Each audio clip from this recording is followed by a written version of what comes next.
life with Plantronics rig headsets. You cannot beat that. Welcome back to the Hearthstone Legendary Series. I'm Cameron Camdoza Reed, filling in for Frodan, joined as always by TJ Asimo Cutie Sanders. Now our next match is going to be SilentStorm versus Kolento. Probably going to be a real slugfest. Can you make a prediction in this match? No. I mean, SilentStorm had a little bit of a rough showing yesterday with his patented Demon Warlock that he actually used to win, basically, the Hearthstone Legendary Series Season 1 Finals. And Kolento as well. He got 3-0'd in his first match yesterday. So both these guys, we had higher expectations for coming into this match, and they still have a lot to prove for themselves if they're going to want to make it to the LAN Finals for this year. SilentStorm wants to reclaim his throne, whereas Kolento wants to win yet another tournament, put that on his belt. So it's going to be a doozy. Yeah, and both players bringing at least one kind of unique deck. Kolento was bringing that really, as we see him playing first, that really minion-heavy priest deck. Yeah, it was hit or miss, though, yesterday. As priest can be, right? I've always found that when I've played priest, and I actually started as playing priest in the very early beta, because priest was also my World of Warcraft class that I played, so naturally I had to play priest. Me as well. And I always felt when I was playing priest that, similar to what I was saying about shaman earlier, I'm either going to dominate this game or I'm going to get dominated. Yeah, it's true. And as decks have gotten refined over the course of the Hearthstone's competitive life, I guess, the decks that are the most consistent are the ones that are consistently at the top of the competitive food chain. And priest is just one of those classes that lacks in that area. It's an inconsistent deck a lot of the time. Right. Sometimes a lot of their combos to be able to clear boards are multi-card combos. Exactly. And a lot of the things that they use to get themselves back in games are multi-card combos. And if they don't draw into those, the Shrinkmaster, Cabal, Shadow Priest, Shadow Madness, usually only run one, the Akanai, Soul Priest, Circle of Healing combination, sometimes they just fall flat on their face. And that's one of the reasons why some players consider it to be not as competitively viable as other classes. Right. And now, on the other hand, SilentStorm has decided to go with his Paladin first. Kind of the exact opposite. Pretty consistent deck. Yeah. And this seems to be his trend. We talked about it yesterday. He has a rhythm to how he plays and to how he picks his decks. He's a fast player. He always plays more quickly than other players. But he never seems to force him to make mistakes. Like a lot of other players, when they play fast, if they're on tilt or something like that, they'll start to make a couple of more mistakes. They won't play as cleanly as they did. But SilentStorm, it's like he's salsa dancing when he's playing. He's just picking his cards, picking his deck. Always Paladin first, Shaman second. He's not playing Shaman in this tournament, but that's how it felt like, at least last season when I was watching him play. Right in rhythm with the Hearthstone salsa dance. Yeah, we actually, I salsa danced with him when he was at the Legendary LAN Finals. Is that right? Yeah. How did I miss that? I don't know. I was there. How did I not see that? It was behind closed doors. That's probably for the best. Now, in this game, Shielded Minibot or just Acolyte? Acolyte's probably best here because you know he's going to get card draw. At least you get a little card draw with it. Acolyte is like the layman's Northshire Cleric. Right. The lesser classes Northshire Cleric. But he's going to actually have two Northshire Clerics, so this is going to be the war of draws here. And Priest can do pretty well against Paladin, especially when they draw a lot early on, because it makes those combos that they need really consistent. Right. Because they have a full hand. I mean, of course he's going to have Shadow Madness or Akanai Circle. And Paladin is one of the classes that suffers the most from those things, because they're really weak to Shadow Madness. They're really weak to cards like Holy Nova or Akanai Soul Priest, Circle of Healing. Right. So we're just going to draw. Yeah, might as well. Given a ton of ammunition for those Northshire Clerics, though, with this play, but I guess it's really the only option he had. Yeah, you do have to be a little bit careful, though, when you have two Northshire Clerics on the board. Because that makes it so that if you can't kill them off onto anything, your opponent can make it so that you can't really heal up anything without overdrawing. Right. See, right now, he's going to have, what, 9 cards in his hand? Which he has to be a little bit careful of. Yeah, he's getting to that point where at this time you want to kill at least one of these clerics. Yeah. You want to get some sort of a trade where she dies as well.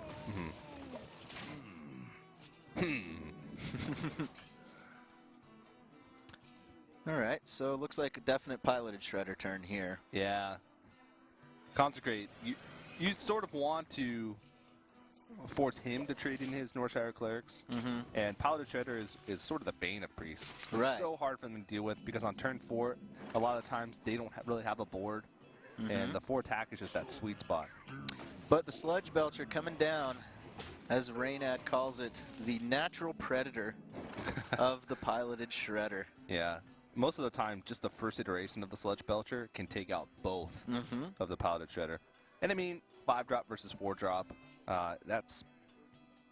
it should happen. Right, I was going to say, like if the Piloted things Shredder, are right in the world when a 5-drop can completely trade healthy if a Piloted with a Shredder could 4-drop. trade 2 for 1 with a Sludge Belcher and something else, something's probably wrong.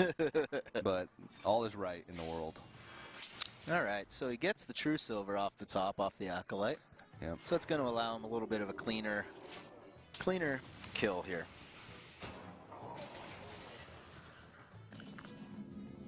Oh, both Lighted than Narus. I've seen some crazy plays with double Lighted than Naru in the late game. If you can like double Lighted than Naru with a Wild Pyromancer on the board, and then like Circle of Healing, you can get one-turn kills with Priests. Now, he does have Harrison in hand, but he's fighting the temptation to do that because Harrison will be killed so easily by the Shredder. Yeah. And the Shredder will live to fight another day, too, as some other form of himself. Yeah. He's trying to think if he's going to overdraw or not. Because if he heals up this, he's going to draw a card. Then he'll draw another card if he actually heals up the Injured Blade Master to full. I think he just self-heals here. Yeah. He has to, or else he'll discard a card next turn. So that's not the kind of situation that you want to be in, because when you summon that Light Warden, you kind of want to buff it immediately. Right. So that's that thing early on where you, as a Priest, you play double Northshire early in the game.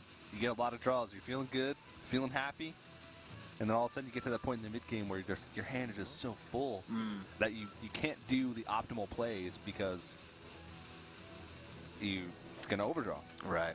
And he was thinking about whether or not he could afford to lose that card just to have a stronger board, but he can't.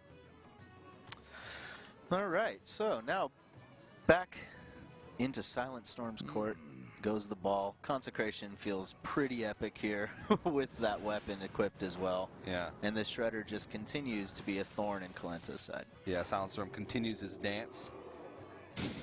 He just threw out the metaphorical jazz hands with the Consecration. And also, interesting note maybe is to choose to hero power and start building up those silver hand recruits since he does have Quartermaster already in hand. Yeah, and also he doesn't want to. You don't want to play Knife Juggler because it plays into Shadow Madness. You don't want to play Shielded Minibot because it plays into Cabal Shadow Priest. So there's a lot of things that you would just automatically play against other classes to make a stronger board that you can't really afford to do against a Priest. You got to sort of play the long con against Priest, and yeah, that's go actually, ahead, have a parrot, sure, no problem. Yeah. I'm hoping for something weak in that situation. Yeah. Just about the only thing you're giving him is Beast Synergy. And he even has an opportunity to snipe it here. And he's going to play creatures here. He's not really too worried about Cabal Shadow Priest anymore, just because it's not going to completely ruin his board. Yeah, because even a Shadow Madness, he will eventually get the mini-bot back here. So that doesn't feel as bad as Shadow Madness can feel at times. Yeah. So Cabal Shadow Priest, Shielded Minibot is one of the best cards in the game that you can steal with Cabal Shadow Priest outside of any Shrinkmeister shenanigans. So what options does Kolento have at this point? He can Wild Pyro and Shadow Madness, but I like the Cabal better. Cabal's probably the strongest play. I was looking at the Pyromancer a little bit too, but didn't feel like it was actually going to wind up being as clean as you would hope. Yeah. The old Knife Juggler Mustard. The old 1-2. And he has Knife Juggler Mustard plus 2 arms. 2 arms, men. 2 arms, buddy. 2 arms, bros. That is a bunch of big dudes now. Quartermaster's ripped.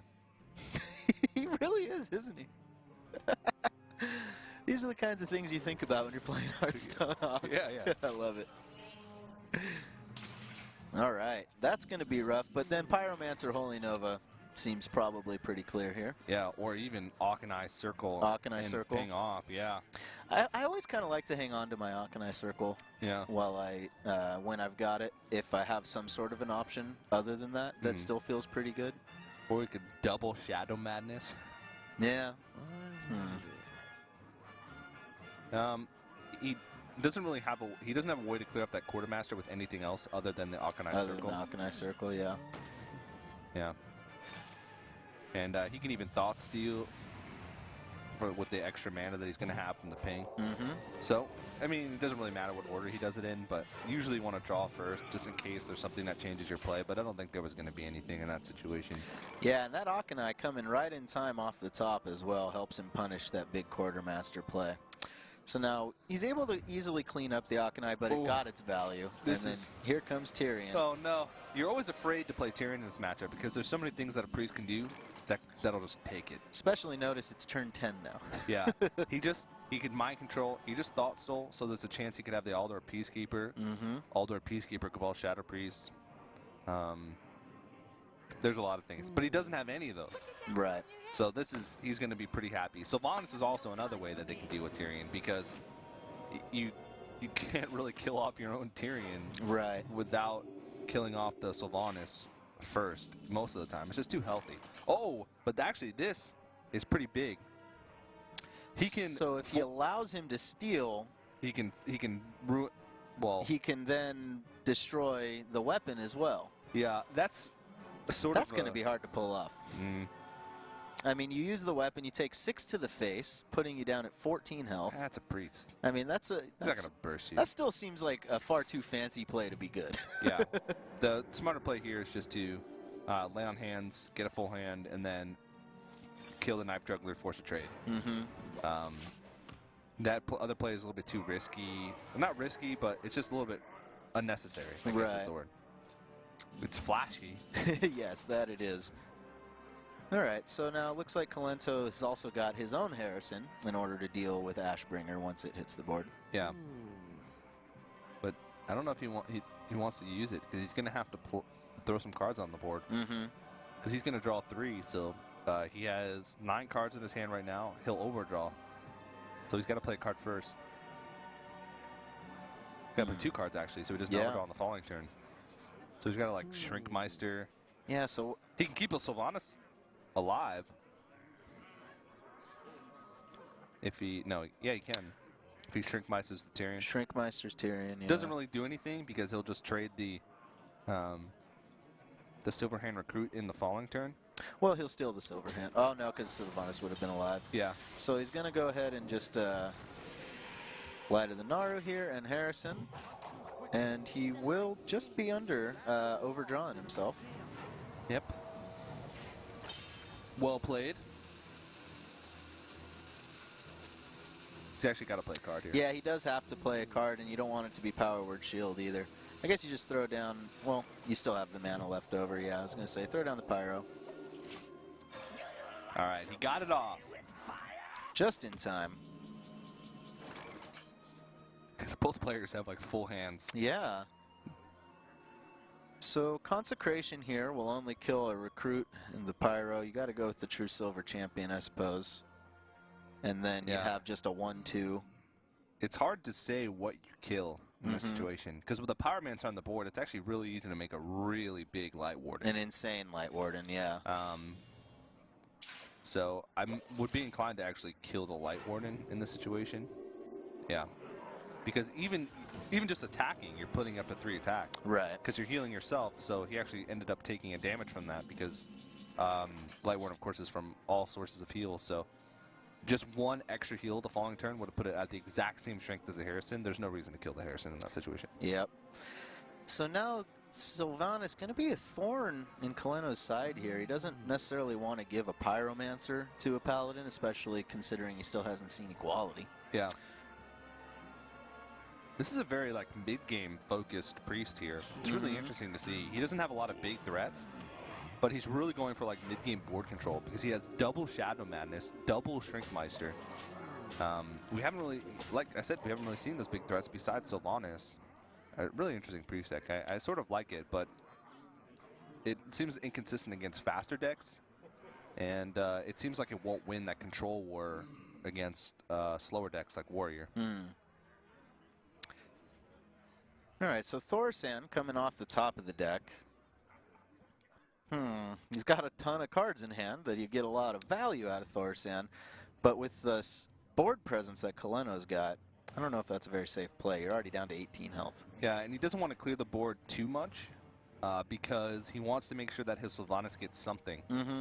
So, like, if he consecrates here and tries to clear the board as much as possible, it'll make an easy trade for Harrison to just go in. This play is, he's still going to almost guarantee something, while still holding on to his bigger AoE spells. Not that AoE is going to matter that much, but I'm sure he realizes now that this is that more minion-focused, minion-centric priest deck.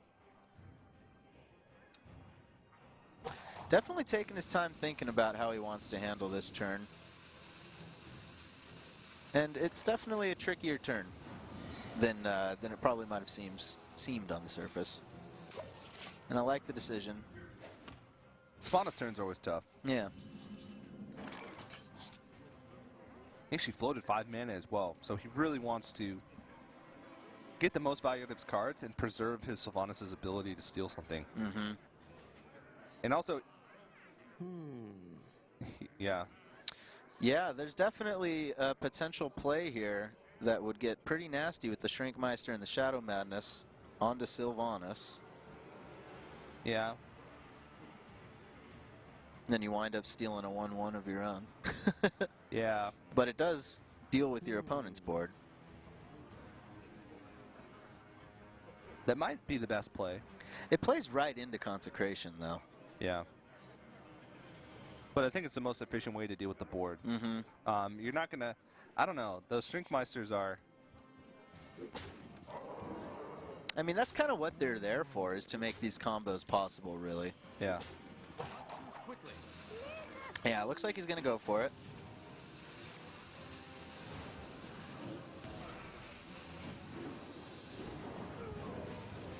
Oh, he won't actually get a steal, but he will just get the full board clear. Forgot that interaction there, of course, with the Pyromancer. Yeah. I was actually trying to think he was near a lethal opportunity there. But yeah, that plays pretty efficient. And he's being conservative with his cards as well. But like you said, plays pretty well into Consecration. Yeah, and you have to Consecration here too as well. Yeah, 12 health. And priests don't have much burst, but against you're not going to really find much more value with Consecration either. But Paladin still has a lot of hefty threats. Yeah. And both these players, this game could end up going to fatigue because, of course, like I said, priests don't have much burst. That last bit of health is going to take a long time to get through. And they're starting to run out of cards here. They both had so much draw. I mean, we've seen Harrison Jones, we've seen Lay on Hands, we saw the draw battle earlier on with the Acolyte of Pain, the Northshire Clerics. These guys have been through a lot of their decks. I wonder if we can see how many cards they have left from our wonderful spectators. Our wonderful, glorious spectators, who we're very grateful for and we love deeply. Yeah. There we go. Hey, 7 cards. They're alive. All right, well, they only gave us 1. And for the priest? I guess our compliments were enough. 4. Yeah, they are 4 getting cards really left. close to fatigue. Yeah. Okay, I like the Recombobulator play 5 here. drop too. Yeah. Whoa! The Grim Patron. He could Wild Pyromancer and make some... Wow, this Lots could be a of Grim really Patrons. scary board. He's already seen Shadow Word Death, Power Word Shield. Oh, no. Oh. I can't even hold all these Grim Patrons. If he had a Circle of Healing. So that Recombobulator basically gave him 9/9. Oh, no. 12 worth of stats. Yeah. I guess you can't really say that because the health. Because the health has gone down a But bit. still, he turned that Harrison Jones into 4 Grim Patrons. And he just uses Consecrate. I bet he wishes he hadn't. Yeah, and now SilentStorm He's is in a really tough position. He's like, what just happened? What a play. He's going to need a therapist after that one. Kolento definitely pleased, I think, with the result that he just saw there. That was I don't even know if you can fully describe and do justice to the swing that just took place in this game with that RNG roll. It seemed like Kolento had a little bit of a hold on the match, but, I mean, that's rough. He's just going to be able to trade whatever he wants. Yeah. Just circle of healing, spawn some more. I was going to say, Trade. that's what I was thinking on the last turn. Could you imagine if you had a circle? Yeah, trade one, Holy Nova, trade another, circle of healing. I think this is lethal. Yeah, you Shadow Madness here, and Yeah. there it is. That's the game. Yeah. All right. He could have made some fancy plays there at the end with Grim Patron, but that's really cool to see. It felt like Kolento had a big control over the match overall, but just a nail in the coffin at the end. Yeah, I don't want to say it definitely wasn't the RNG there that won him that game. No. I mean, he already was firmly controlling the situation, but wow. I'm really glad we got to see one of the new Blackrock Mountain cards, too, because we've seen a ton of Thorisan already this weekend. Yeah. But getting to see the Grim Patron in action, Yeah. in the Priest, no less, with the Pyromancer, that was amazing. Yeah, I remember back in Season 1, they actually released you could get all of the cards from Naxxramas before all the cards were released. Mm-hmm. Or GVG cards with Web Spinner. GVG, yeah. Yeah, you could get one. They released it for Arena, but didn't release the actual cards. You could get GVG cards from Web Spinner. But you could still get, like, Gazrilla. Yeah. You got, so the first week that someone got Gazrilla out of a Web Spinner, Froden and I were like, what the? GVG isn't even out yet. I've never even seen this card before. What are you doing? All right. So Kolento going up 1-0 in this match, getting the win. Getting the win probably out of the way with the Priest feels really good here, too, when you look at the other classes that your opponent has. Yeah, SilentStorm has Warlock, Warrior, and of course still has to find a win with that Paladin. And since his Priest deck, I said, is a little bit faster than most Priest decks, mid-game focus a lot with double Shadow Madness, double Shrinkmeister. He'll probably have struggle against Warrior because it's really slow. It's a lot slower than the Priest, and usually Priest versus Warrior comes down to that slugfest, that late-game slugfest. All right, SilentStorm sticking to the Paladin. Got to try to find a win with it eventually anyway. Yeah, Paladin. That's what SilentStorm's all about. He's just doing that dance. doing that rhythmic dance. Doing the salsa. Doing the salsa. Doing the salsa. All right, so then how do you feel about this matchup, class versus class? Kolento picked Druid, right? That was the Druid. Okay. So Druid versus Paladin. Paladin, I think, has the advantage in this matchup. There's just such big boards that they can get early on that Druids just have so much trouble dealing with. I see. If at any point in the game they get a Quartermaster combo off, like almost. All right, looks like Kolento made a bit of a mistake there going with the Priest that he had already won with, but we'll just go ahead and have our admins regame that one. Do you think he'd play enough Conquos by now that he'd... It's like, wait, I don't just get to 3-0 with this Priest? Yeah, come on. What's going on here? How's this work? Please. But yeah, this is definitely in favor of the Paladin. In SilentStorm, I mean, you said doing that dance, he'll just go with Paladin until he wins. Yesterday, he actually switched it up a little bit. Usually, he saves Warlock as his ace. Right. The class that he wins with last because he's so comfortable with it. But actually, it seemed like he was sort of wavering a little bit on the Warlock, so he actually put it second. But always Paladin first. And last season, it was always Shaman first. So right. He always has a trend. Always has a trend. Yeah, and I think maybe, too, he's starting to see that the Warlock isn't quite having the same effect that it did, last season. It's not quite as surprising to most of these players as it was then. I remember at the Season 1 finals, I was back in the control room with all the production guys, and all of us were watching this deck going, what is this exactly? Every single card comes up, you're like, oh, yeah. Yeah. And I didn't even necessarily see the synergies at first in it either, but then he's able to pull off these pretty crazy plays with the Void Caller, Defender of Argus, and obviously getting a ton of value out of those Nerubian eggs with the Abusive Sergeants or the Defender of Argus as well. But now it doesn't feel as strong in this current meta. No, not really. And he actually, At the end of the day yesterday, we had some pretty cool plays with it. He puts in the Bane of Dooms. Yeah, turns out you can target your opponent's face with Bane of Doom, Yeah. by the way, which Yeah. is a lesson that we learned yesterday. Can't rat the face. No, you cannot rat the face. But you can Bane of Doom the face. And it actually, if you kill your opponent with Bane of Doom, when you Bane of Doom the face, it actually summons a it demon. does still summon I mean, a you're demon. killing them, so the demon doesn't matter. But at the end of the game yesterday, SilentStorm, Bane of Doom the face. Oh, the demon matters. And he got Mistress of Pain. When you're out of that dying and demon. you see another demon just taunting you on your Yeah. way down. Yeah. That's pretty really cool interaction, though. Yeah, I'm excited to see if we get to see the Warlock today from SilentStorm, if we're going to see some Bane of Doom shenanigans. Yeah, although I believe if Kolento has any say in it, he's going to try to ensure that we don't see that Warlock, because he's like, I'm just going to 3-0 you right now. You keep throwing that Paladin at me, no problem. Yeah.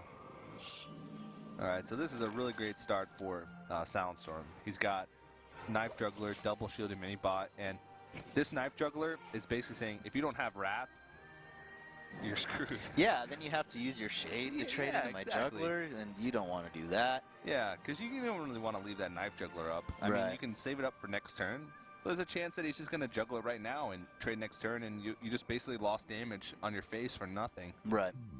So he can think about it all he wants here, but, I mean, actually, probably, it was a really tough decision. Yeah, I think I would wait a turn. Yeah? The 3 damage to the face isn't that big. He can only play at most 1 creature next turn, and you just want to avoid the muster combo. That's exactly what I was thinking, yeah. Yeah. But I think he... Oh, okay.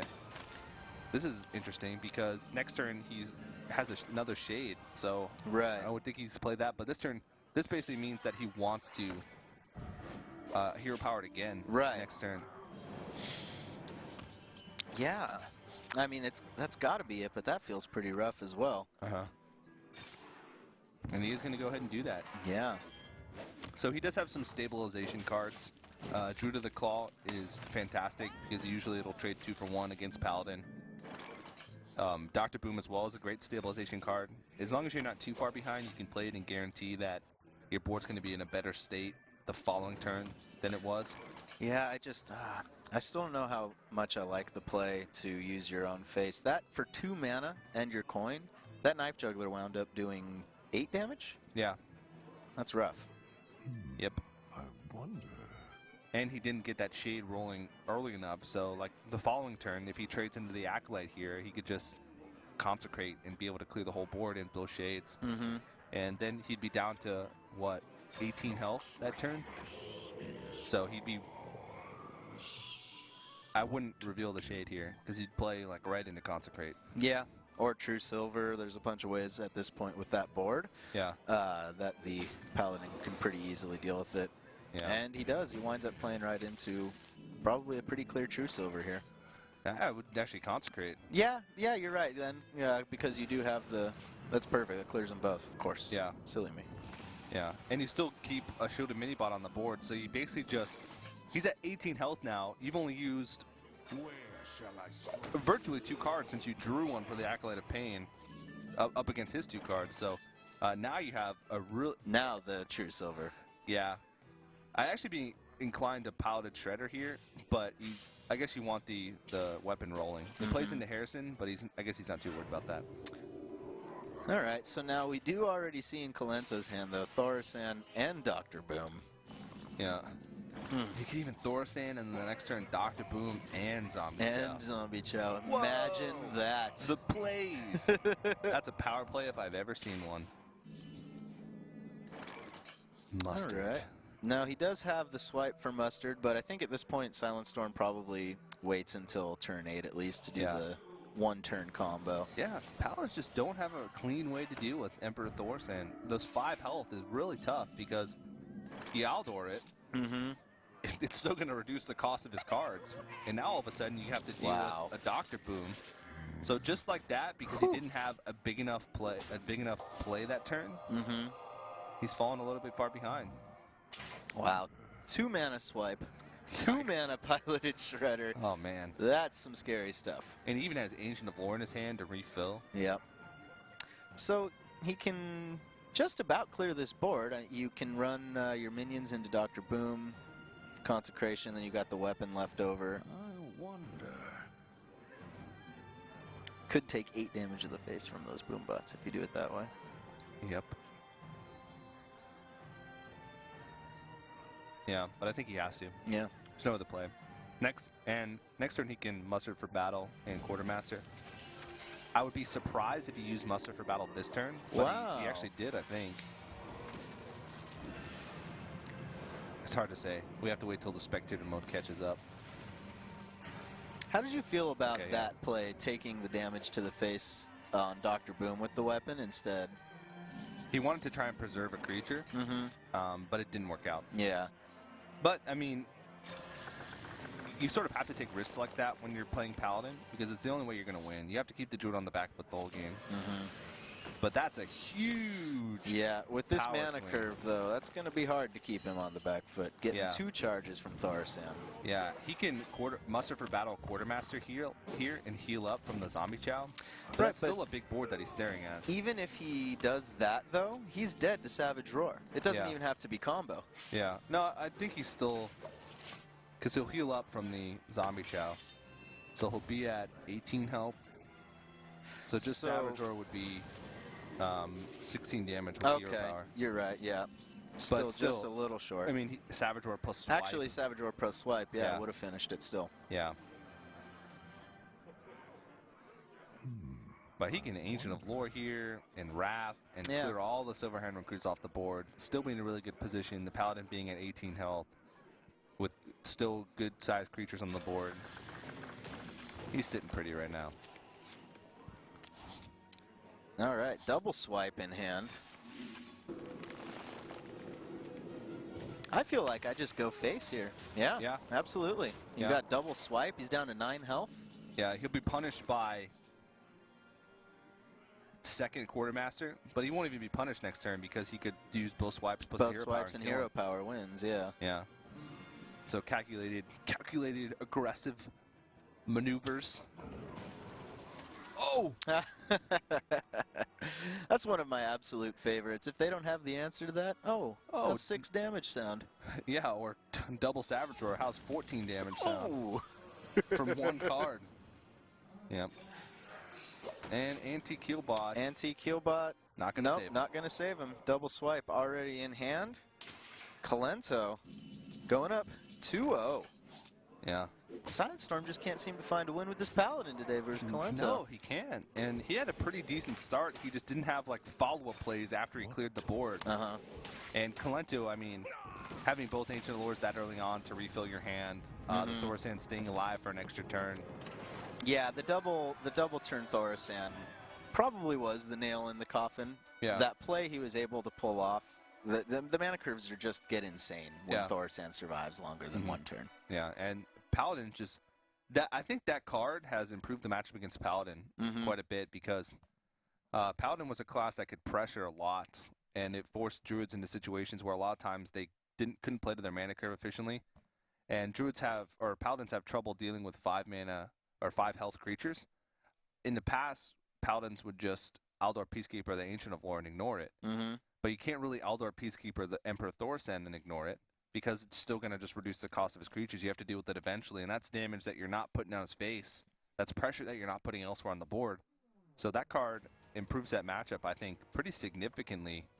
I still say the Paladin has good chances, but it's better now for the Druid. So now, the Warrior is the only deck that Kalento's got to win with. He's got 3 chances to pick up a win with it. Do you agree with just sticking to the Paladin if you're SilentStorm, or do you think one of his other classes may have had a better chance? Yeah, I think you just stick with the Paladin. Yeah. There's no point in picking the Paladin twice in a row and then just switching, because Paladin is actually his strongest matchup against Warrior with his 3 decks. So you might as well just keep with it. He's feeling the deck now. He's played 2 games with it. So there's really no reason to switch. And Paladin's got a good matchup against Warrior.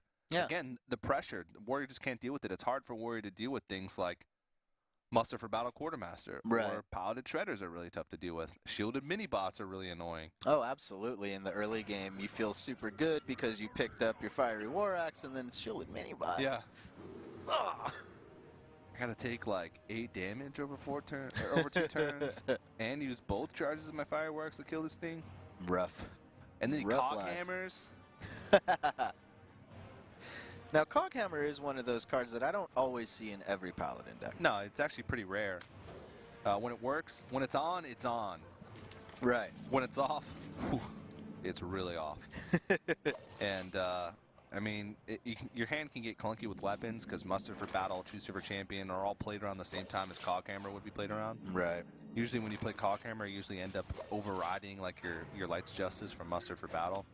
But they can make huge tempo plays early on. Like you can get rid of your Divine Shield from your Shielded Mini-Bot, use Coghammer, refresh it, and then you can lock players out of the game.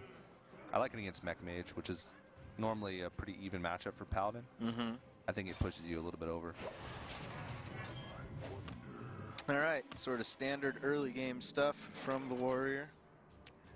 Hero Power Pass. And now this Muster for Battle, Warrior doesn't really have an immediate answer in hand yet. No, he's got to go like 2 turns with the Death Bite. But I mean, I guess you can put down the Acolyte or just, 2 turns with Death's Bite. yeah, because right now you know that there's not going to be a Quartermaster. Right. So you're going to get a guaranteed kill on all these Silverhand recruits and a guaranteed kill almost on whatever comes on turn 4. Right. So this turn, you know that your Paladin Treasure is just going to die, but you sort of need to put on pressure.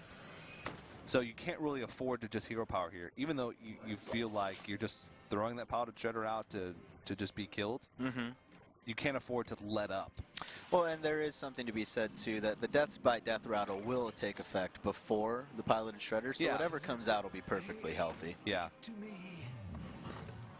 But I do see a lot of players in that situation when they know the second Death Bite's charge. They're like, well, I don't really want anything killed, so I'm just going to Hero Power Pass. Yeah. Yeah. Oh, yikes. That's not a great pickup out of that Shredder. One of the worst. Yeah. One of the worst.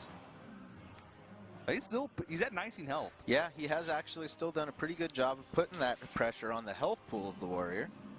And But he's got 2 Shield Maidens in hand already. yeah, he's curving out, though, pretty nicely. Actually, both players are. Yeah. Shield Maiden, Dr. Boom, Ragnaros. He actually has Brawl as well, which is pretty big because that's one of the only cards that Warriors can use to deal with a Quartermaster, a big Quartermaster. Right. All right, Thorsan gonna hit the board for SilentStorm. Ooh, he's hiding it behind, too. So Yeah. this is most likely will get 2 turns. Unless he... Well, yeah, because he's 1 mana off of being able to Shield Madden, Shield Slam. Yeah. He doesn't have a BGH in hand, so he can't Taskmaster BGH either.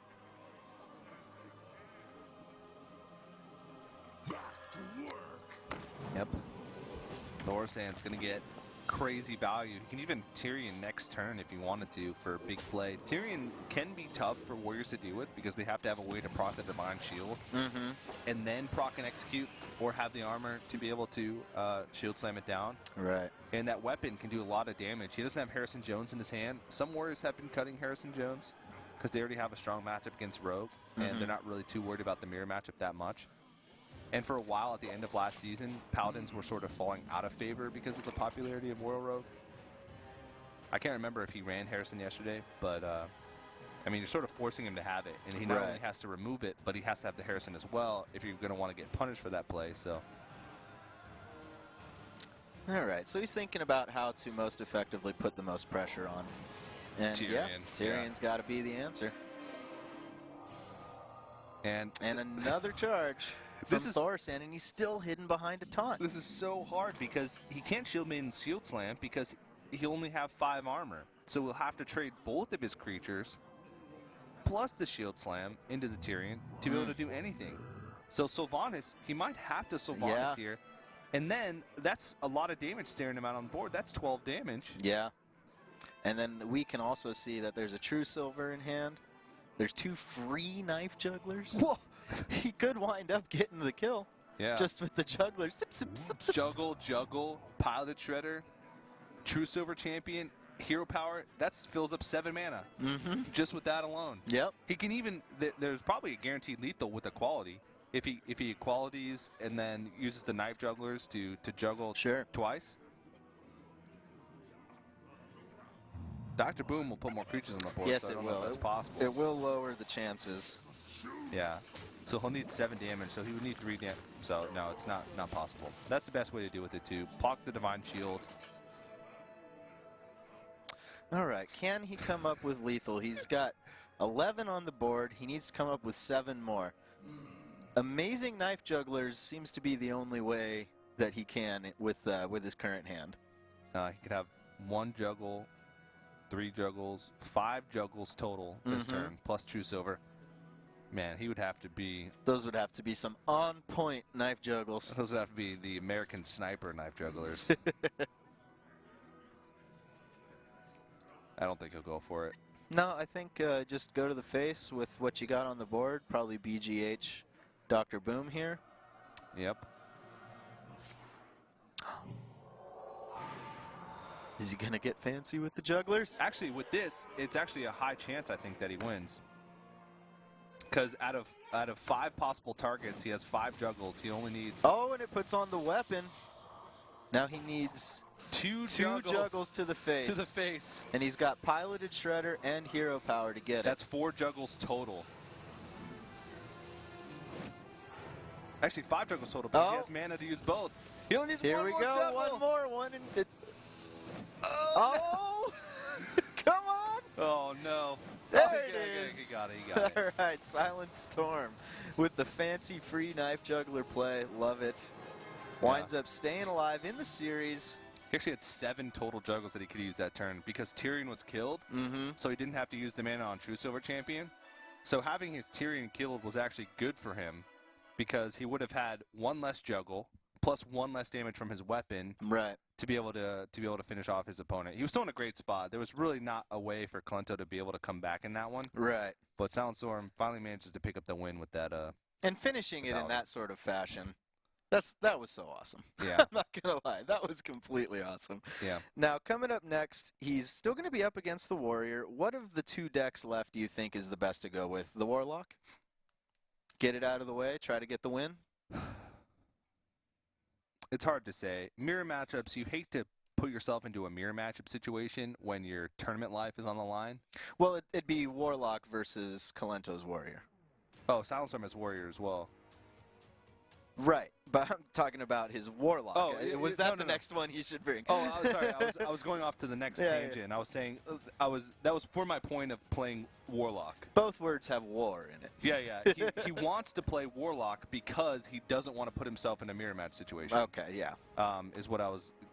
Is a long-winded way of what I was getting at. So, okay. I was going to say yes. I think Warlock is going to be the choice here, just because mirror matchups are the most RNG dependent. I know it always sucks to say that some matches are RNG dependent, but mirror matches are the most because when both players are playing similar cards, it makes it so that the player that draws their better cards is usually going to win. Right. There's not that dynamic of having different types of classes and combos in those mirror matches, so I'm not surprised that he decided to go with Warlock. How do you feel about the Warlock's chances against this Warrior, though? The Warrior was the one of the decks that SilentStorm had the most trouble with when he was making his run through the Legendary Series Season 1 finals. That tournament was filled with like Oil Rogues, Face Hunters, and Druids, and he preyed on all of those, but the couple players that brought Warrior were the players that gave him the most trouble. So I think that it's hard to say because I play a lot of Control Warrior, and I just haven't played against much Demon Lock, and the Demon Locks that I do play against, I feel like I beat pretty easily. Okay. But Demon Locks can do some crazy things early on that can it's one of those decks that has opportunities to have those auto-win mechanics. Okay. Where if they do get something really powerful from their Void Caller and you have no way to deal with it, it can snowball the game. Or you'll end up using your cards inefficiently to remove it, and then the Demon Lock's just in a good spot. So. All right, so going to be some hero power passing going on here.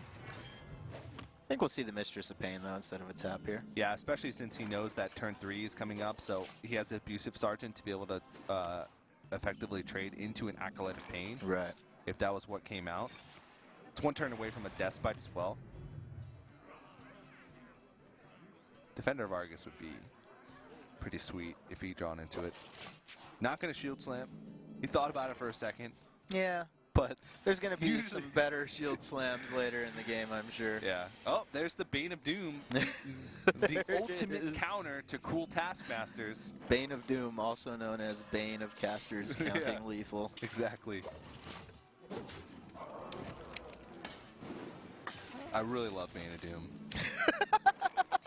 Like, I love that that came right after one of those slightly awkward pauses. Yeah. Just this Well- deep admission from you. Like, I really love this. well, they just changed it recently to make it so that Bane of Doom can summon a demon from the full demon pool, where it used to have a limited pool of demons that it can summon from. Right. There's actually a lot of really good demons. Yeah. Yesterday we saw an Illidan. There's Yes. Mal'Ganis, Jiraxis, Doomguard's great, Mm-hmm. Dread Infernal's great. Oh boy. Wow, and he gets a Void Caller. out Void of Caller's it. great. Yeah. Because Void Caller is just a never-ending. He's- Just Void Caller summons another Void Caller. Then he Bane of Doom something else, another Void Caller. This Void Caller is gonna summon either Mal'Ganis or a Doomguard. Both, I'm Both I'm perfectly happy with. yeah, content. And he gets the 4/4. All right, which is it gonna be? I actually like that better. Doomguard is harder to play Mm-hmm. because yeah, you're discarding cards. absolutely. But this is a good way to deal with it. He's going to BG8. He's going to Cruel Taskmaster BG8. That's a lot of not wasted cards, but a lot of cards used for it. Mm-hmm. But that just paves the way for Mal'Ganis later on because he knows that BGH is gone. Right. All right, Implosion Two- cannot break the streak of 2 SilentStorm imps. yesterday used, I believe, 5 implosions, and all of them were Rolled 2. rolled 2. So that's 6 implosions so far this tournament that SilentStorm has rolled 2 damage on. Ah, never lucky. Never lucky.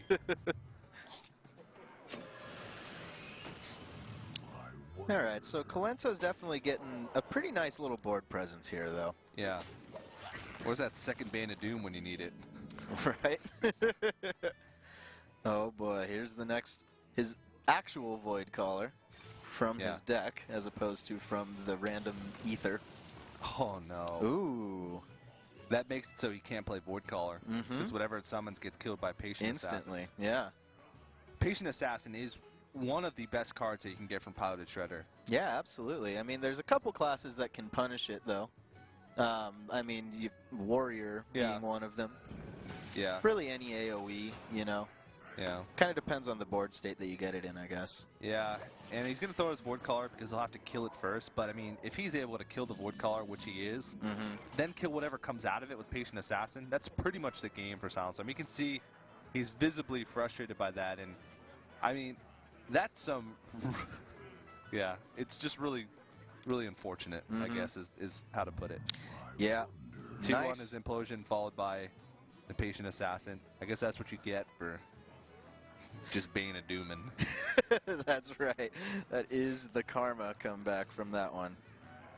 So what's the cleanest way to get this Void Caller and Mal'Ganis dealt with? To be honest, I would shield slam the Void Caller because worst case scenario, it summons nothing, and that's usually the best case scenario. Yeah. In this situation, it's worse because he wants to be able to kill whatever comes out of that with the Patient Assassin. Mm-hmm. He's got to make the read though.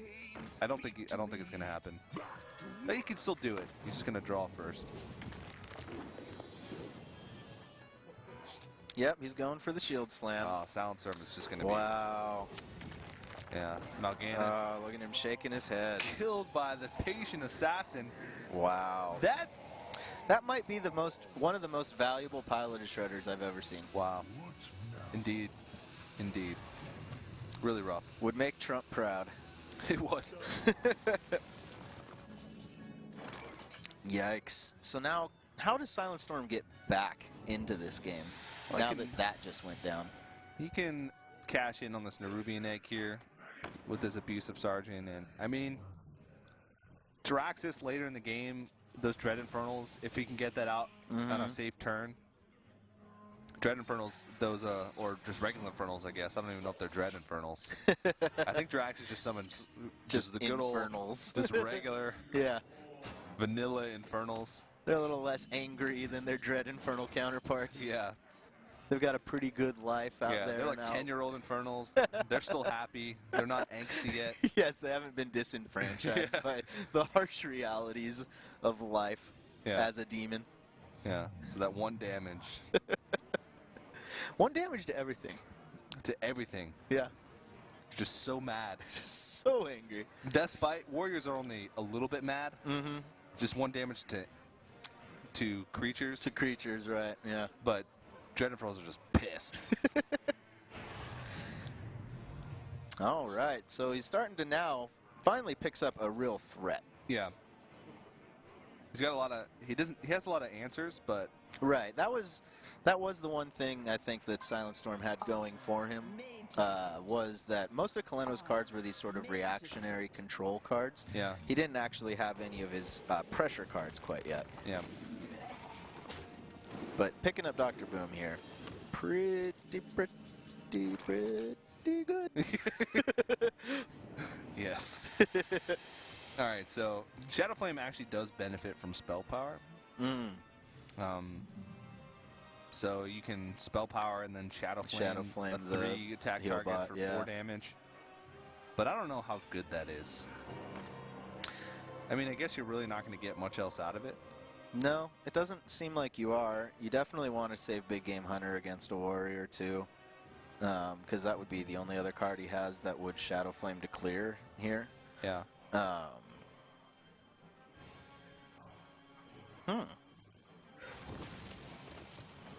Get a Mortal Coil first. Yeah. Try and cash in on that. Oh, 2 Void Walkers. That's really interesting. Wow, just look at all the armor he just gave to Kolento, though. Now he's got to get through 48 health, in addition to all of the huge threats that Control Warrior plays. Yep. BGH is great. Mm-hmm. I don't know how many targets BGH targets Kolento is actually running, but I mean, even probably after quite a few. BGH here, though, he's got a Shield Maiden coming up next, which can be sort of undervalued as a threat itself.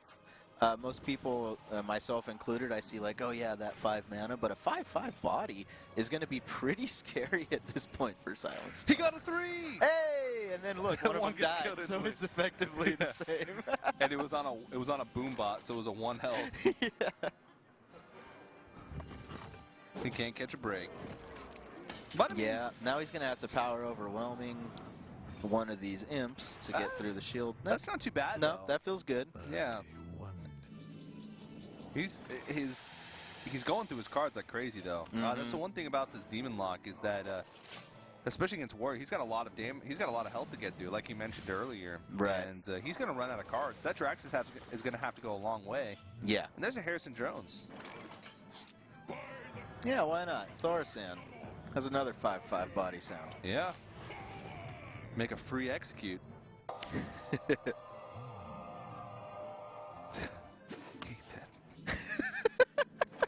It's a silence. Okay, picking up Dr. Boom here. That's a really great pickup. That's amazing. He can power overwhelming and Dr. Boom. Yeah, fantastic. Only thing he needs now is a demon to summon from that Void Caller. But at the same time, he kind of doesn't want one because the only demon I think he has left in his deck is... Oh, he has a second Mistress of Pain, perhaps. Yeah. But he also has a... It's going to be Jiraxxus. which he's going to want to actually be able to close out the game. Right. And now he's Sarah. One of those cards that... ooh. He can Bane a Doom it. He can. Whoa.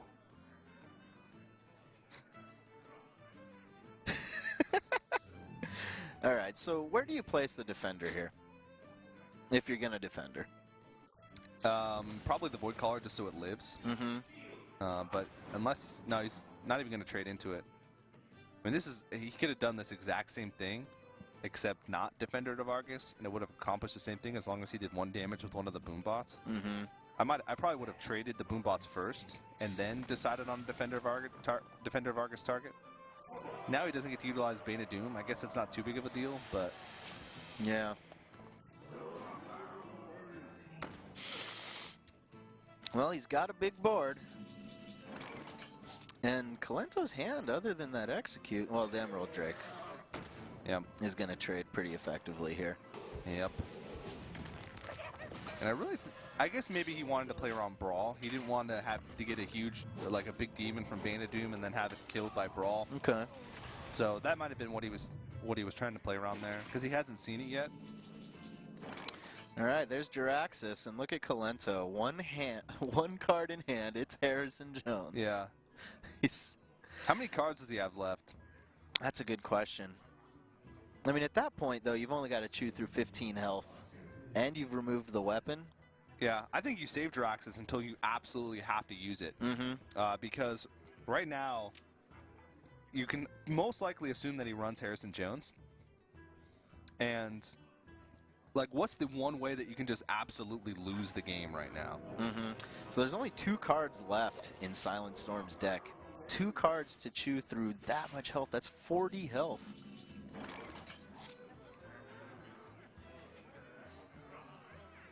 Then again, the value of Jiraxis. 2 mana for 6/6. Yeah. I don't know. This is... I mean, SilentStorm has some threats. He's got Jiraxis. Bane of Doom can summon some crazy things. That's true. Mal'Ganis from Bane of Doom is a real possibility. It's like a 1 in... Well... I don't know. I'll have to look at it. Oh! All right.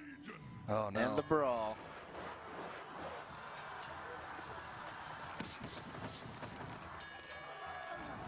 Wow. Yikes. All right. Well, that should just about wrap this one up. Yeah. He can attack in, Mortal Coil, Yeah. and Bane of Doom. Well, now he can't Mortal Coil because that's just going to damage him. Yeah. I mean, I guess you do it when you don't kill anything. Yeah. He's got to get. All right. What's it going to be? I don't even know. Comeback of the century from Bane of Doom? Mal'Ganis, maybe. Succubus. Yeah. No, that won't do it. It just dies to Fire That just dies to War Axe, and that's going to be the game. Kolento going to take it 3-1 and advance to the semifinals. Yeah, that's rough for SilentStorm. I mean, he had some tough breaks in that one, but Kolento put himself in a really great position, winning those first 2 matches. Super impressive. And he had 3 matches to win Warrior. Right. And when you put yourself into that situation, you just need your opponent to have tough breaks one time. Right. To play well one time out of 3. So really well played by Kolento, and he's going to move on to that semifinal to face the Trump. Yeah, that's right. That is who he's going to be up against. In fact, if we go ahead and take a look at the bracket, now that we do have the semifinals established, it's going to be Lemurian versus Roger and Kolento versus Trump, both the invited players going head-to-head in the semis. Yeah, that's going to be a really intense matchup. These guys, Trump is, they both play in the same group in the Kingwin Pro League, the KPL, and Trump has gotten I think Trump beat Kolento 3-1 in their first appearance. So it's sort of like a rematch. These guys are both, Trump's sort of on the up and up as far as his competitive tournament experience is going. Yeah. Took top 4 at Xfinity last weekend, the previous week. Kolento has been on the top for a long time. Yeah. So that's going to be really exciting. But I think it's going to be Roger versus Lemurian first. Yeah, I believe so. And that's kind of a tough match to predict.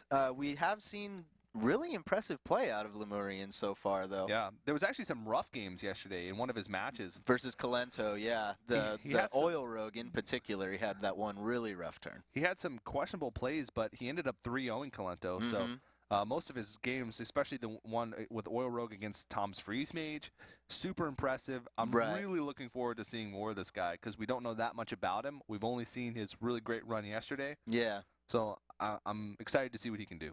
Yeah, we'll definitely see. Now, of course, we do want to invite you all to participate in a new segment that we've put together here for HLS. It's the Pro Perspective here. Freshka has provided us with a situation that, as I said earlier, may on the surface seem pretty simple. He's got a Sylvanas of his own, facing down a Sylvanas of the stylish mage, by the way. And what we want you to do is to head over to facebook.com/ESL Hearthstone and submit how you would handle that situation. And of course, you can also go to the Facebook page to see that situation again, so you can give it a little bit more thought. Anyway, submit your answer to the Facebook page, and if you get it right, you chose the same course of action that Freshka did, that is, you'll be entered into a raffle to win 5 expert packs. 5 packs. 5 packs. How about that? That's 4 more than 1. That's right. It's also 3 more than 2.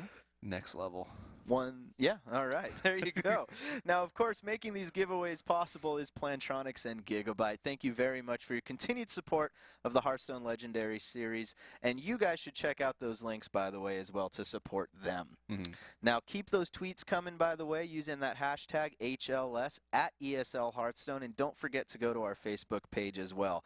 Up next, we will begin the semifinals. Very excited for this, so don't go anywhere. You're watching the Hearthstone Legendary Series.